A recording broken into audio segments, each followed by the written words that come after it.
Pau 14e accueille Bastia 11e. Après 2 défaites consécutives, les Palois se sont rassurés en ramenant le nul de Nîmes et entendent bonifier ce résultat avec la réception des Bastiais qui viennent de signer leur première victoire de la saison en match en retard dans la semaine face à Quevilly-Rouen au stade Michel Dornano.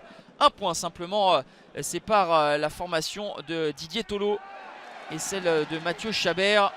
Et ce sont les Palois qui vont ouvrir le score à la 38e minute de jeu grâce à Erwin Kofi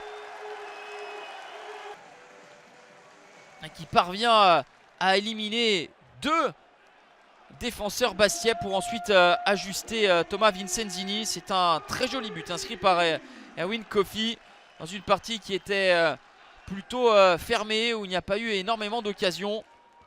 Les Bastiais essayent de réagir en fin de première période en voulant porter le danger à l'approche du but d'Alexandre Oliero qui réalise une belle parade à bout portant.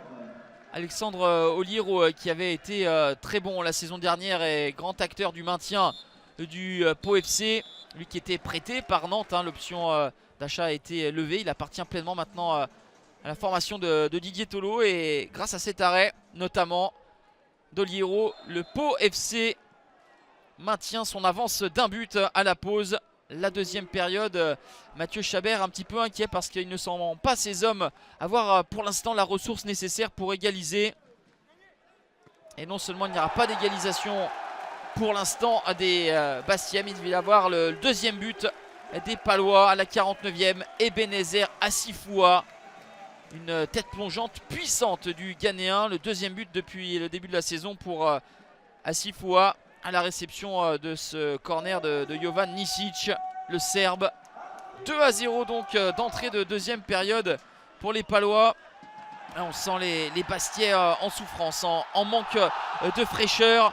4 changements ont été opérés par Chabert à l'heure de jeu avec Guidi, Ducrot, Robic ou Keboué, mais rien ne change. Ils sont dépassés à l'image de cette faute de Dominique Guidi. Synonyme de carton rouge, grossière faute. Les Bastiais vont terminer à 10 contre 11. Et le score ne bougera plus. Solide à Nîmes le week-end dernier. Les Palois se montrent consistants et efficaces ce soir et s'imposent 2-0 face à des Bastiais peut-être émoussés par leur match en retard dans la semaine.